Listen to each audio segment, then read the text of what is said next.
ada mekanisme yang harus diambil atau dilalui oleh pemerintah untuk tetap melanjutkan keberadaan Pansimas pasca program yang diberikan oleh pemerintah dan lembaga donor itu.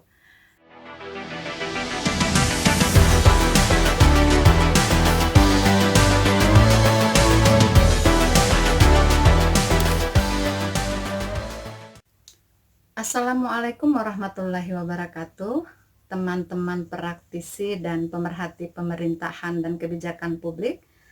Bertemu kembali di dalam video saya kali ini, dan kali ini saya akan menyajikan tentang pengelolaan air minum dan sanitasi berbasis masyarakat atau Pansimas di pedesaan.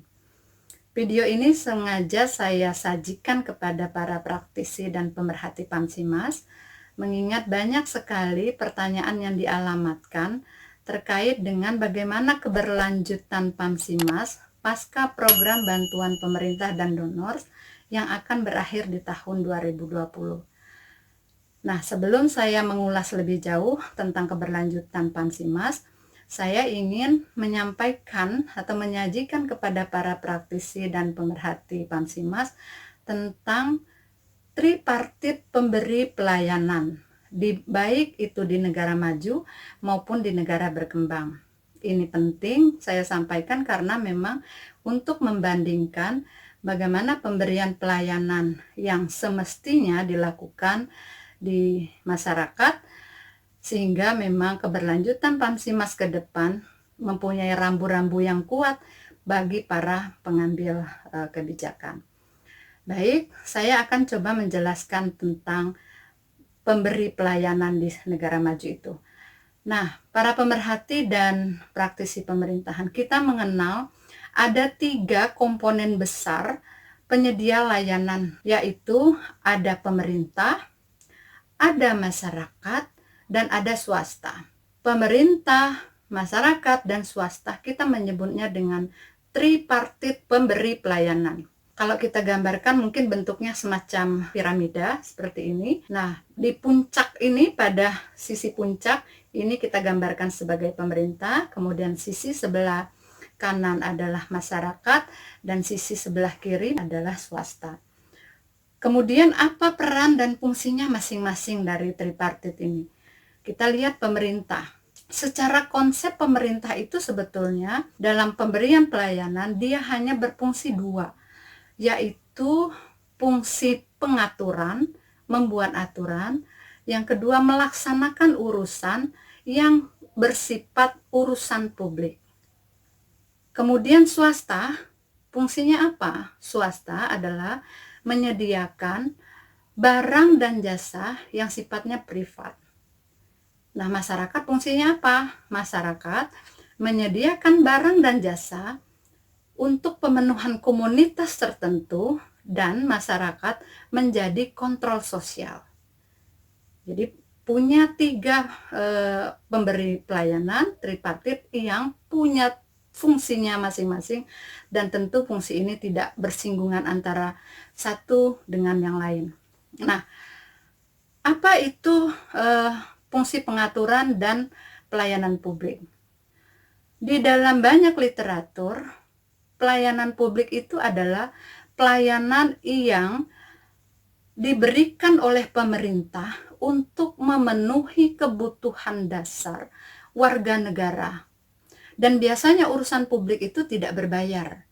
Dia akan selalu gratis. Kenapa gratis? Karena sebelumnya pemerintah sudah memungut pajak dari warga negaranya, kemudian pajak itu menjadi uang, uangnya dikelola, hasilnya adalah pelayanan, pelayanan itu sifatnya adalah pelayanan publik. Kenapa pelayanan publik atau kenapa pelayanan pemenuhan kebutuhan dasar? Karena batasan anggaran atau uang yang tersedia di pemerintah. Jadi pemerintah itu sesungguhnya tidak banyak uang karena pemasukan pemerintah bersumber dari rakyat. Karena tidak banyak uang, maka yang diurus oleh pemerintah hanya pelayanan yang sifatnya publik, yang pemenuhan kebutuhan dasar. Kemudian komponen yang kedua, karena tadi tripartit, yaitu swasta. Swasta adalah menyediakan barang dan jasa yang sifatnya privat. Apa maksudnya privat? privat di sini dalam konteks pembiayaan dia relatif berbayar, dan biasanya barang-barang privat adalah barang-barang pilihan. Barang dan jasa privat itu sifatnya adalah pilihan.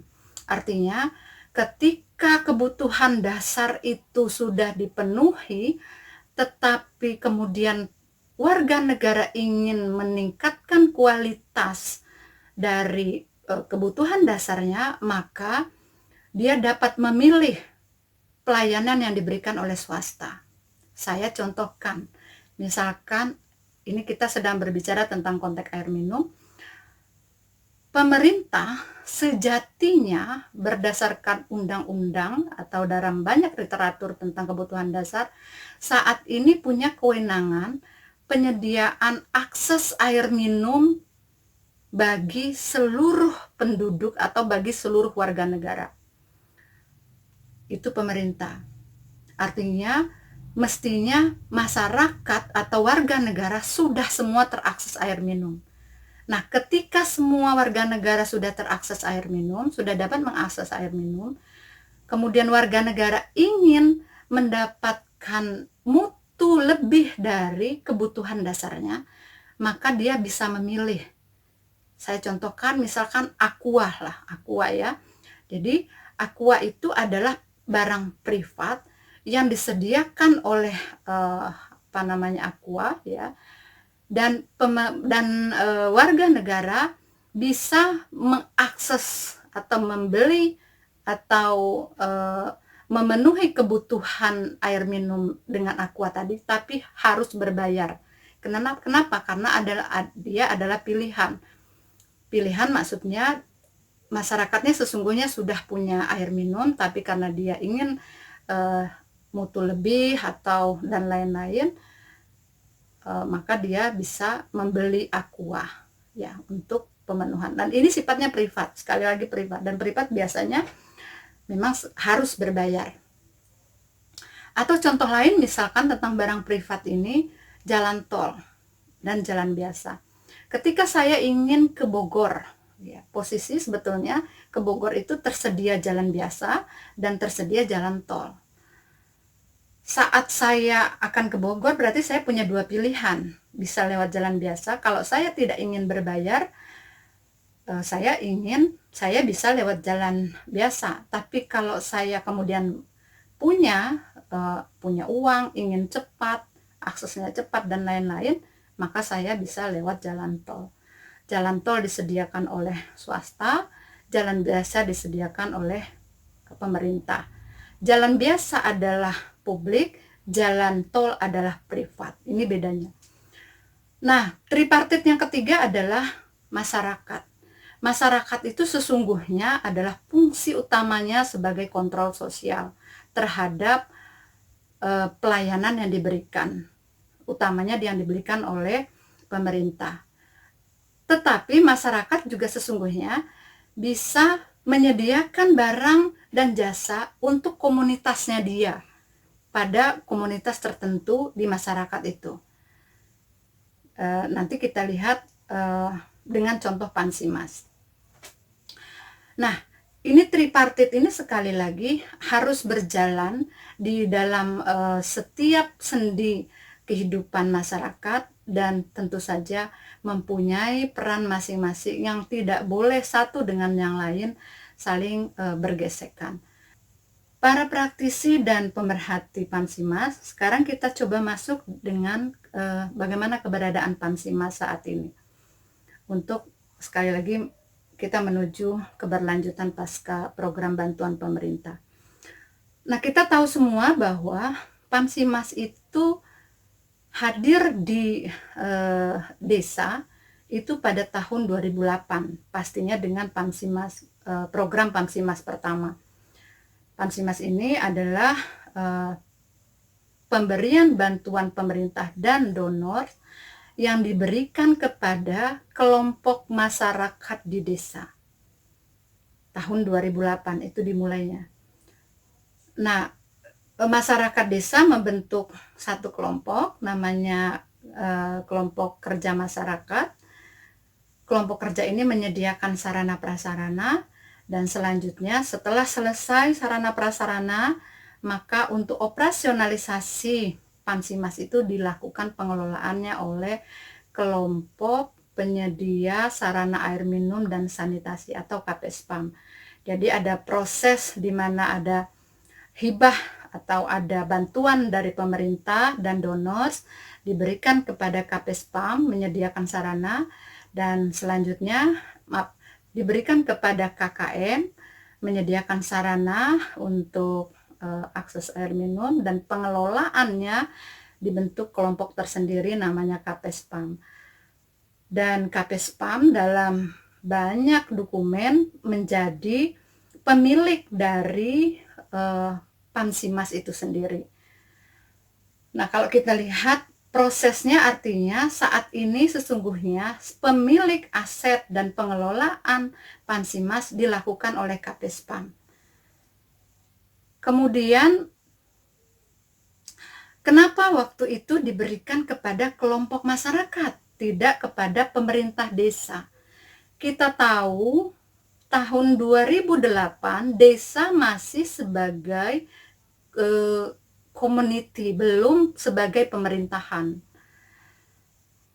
Desa menjadi pemerintahan baru pada tahun 2014 dengan Undang-Undang 6 tahun 2014 tentang desa.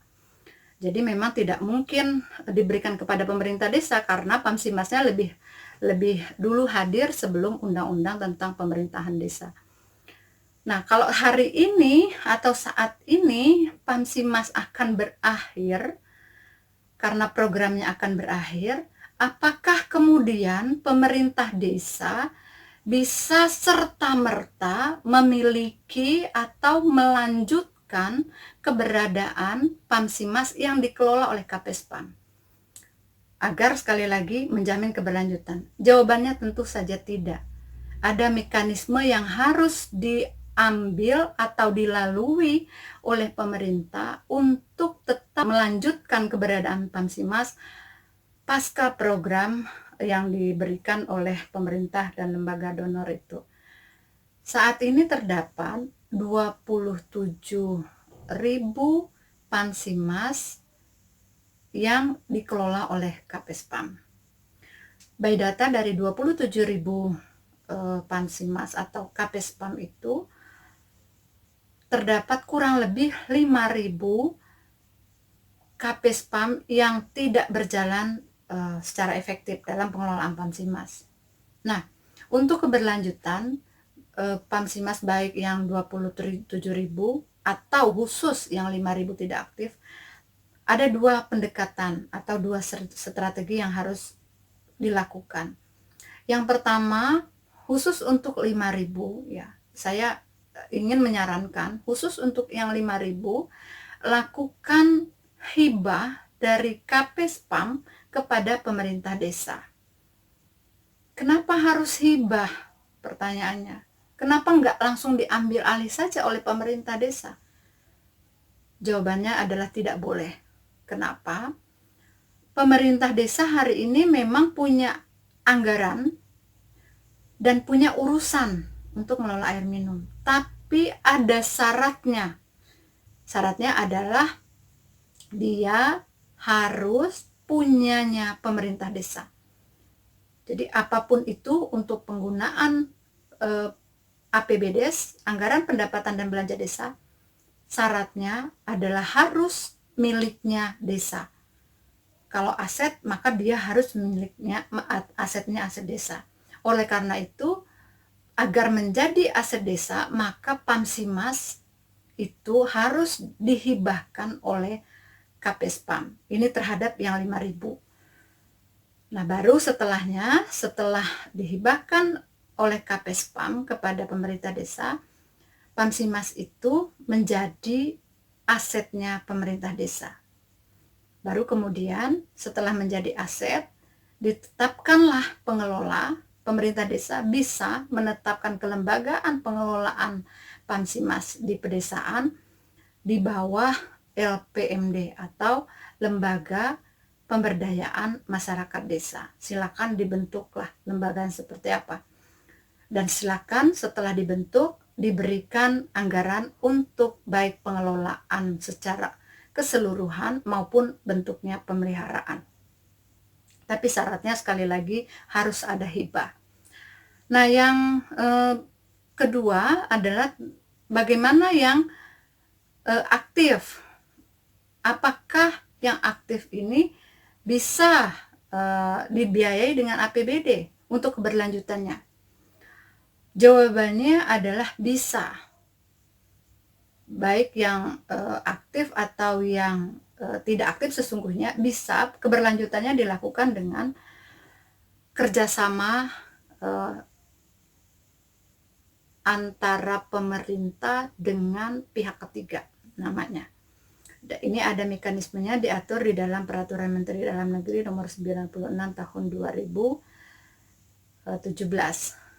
Jadi di dalam Permendagri itu ada dua bentuk kerjasama, yaitu kerjasama antar pemerintah dengan pemerintah, dan kerjasama pemerintah dengan pihak ketiga. Nah, untuk KPSPAM ini lebih pada kerjasama pemerintah dengan pihak ketiga. Mekanisme kerjasama pemerintah dengan pihak ketiga, yang pertama, KPSPAM bisa melakukan penawaran kepada pemerintah desa untuk mengajak kerjasama pengelolaan Pamsimas.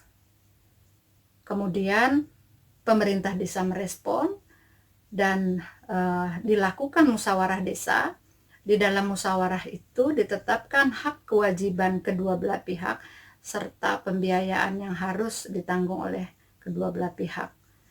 Kemudian ditetapkanlah perjanjian kerjasama, dan perjanjian kerjasama ini adalah perjanjian yang mengikat kedua belah pihak untuk melaksanakan tanggung jawab yang tertuang di dalam sekali lagi PKS tadi. Atau bisa saja inisiasinya bukan dari KPSPAM, bisa sebagai pihak ketiga, tetapi oleh pemerintah desa. Caranya sama, bahwa pemerintah desa sekarang yang menawarkan. Kalau tadi KPSPAM yang menawarkan kepada pemerintah, tapi sekarang bisa juga pemerintah menawarkan kepada KPSPAM untuk melakukan kerjasama. Nah, kenapa pemerintah desa menawarkan kerjasama? Karena kalau kita lihat saat ini memang by data hampir 80% desa Pamsimas, ya sekali lagi desa Pamsimas, telah menetapkan perencanaan pengelolaan air minum dan sanitasi di dalam RPJMDes-nya desa. Nah, untuk memenuhi RPJMDes itu, maka pemerintah desa tentu kalau di sana sekali lagi ada Pamsimas, maka dia harus mencari strategi bagaimana pemenuhan RPJMDes itu. Maka caranya kalau pemenuhan air minum itu bisa dilakukan kerjasama, maka lakukan penawaran kerjasama dengan KPSPAM. Proses berikutnya tentu sama, nanti KPSPAM akan merespon, bawa ke Musdes, Musdes kemudian menetapkan hak dan kewajiban dan dituangkan di dalam PKS. Jadi dua mekanisme ini tentu sekali lagi harus ditempuh untuk keberlanjutan pengelolaan air minum dan sanitasi atau Pamsimas di pedesaan, bahwa salah satu akan dipilih baik hibah maupun kerjasama, silahkan dilakukan oleh para praktisi Pamsimas untuk pengambilan kebijakan keberlanjutan pengelolaan Pamsimas pasca program. Nah, sekarang bagaimana jika pengelolaan air minum dilakukan oleh BUMDes? Di video berikutnya lebih detail tentang BUMDes, pengelolaan air minum oleh BUMDes, kita akan coba lakukan secara review secara detail. Baik, para praktisi dan pemerhati Pamsimas khususnya, Saya dalam video ini, catatan penting saya adalah bahwa keberlanjutan PAMSIMAS pasca program bantuan donor bisa dilakukan dan bisa berlanjut pengelolaannya dengan dua mekanisme tadi. Yang pertama, lakukan hibah. Yang kedua, lakukan kerjasama dengan pemerintah daerah, dengan pemerintah desa, dan KPSPAM sebagai pihak ketiga. Pengaturan kerjasama itu diatur di dalam Peraturan Menteri Dalam Negeri, sekali lagi, nomor 96 tahun 2017. Demikian para praktisi dan pemerhati pemerintahan. Saya rasa penjelasan singkat ini sekali lagi kiranya berkenan untuk dijadikan renungan bagi para pengambil kebijakan terkait dengan keberlangsungan pengelolaan PAMSIMAS pasca program. Saya menerima masukan dan komentar terhadap topik ini, dan silakan masukkan komentarnya di akhir video. Jika bermanfaat, silahkan share video ini. Kemudian materinya di-download setelah video ini. Dan jangan lupa subscribe, bunyikan loncengnya, dan share. Saya rasa itu demikian. Billahi taufiq wal hidayah. Wassalamualaikum warahmatullahi wabarakatuh.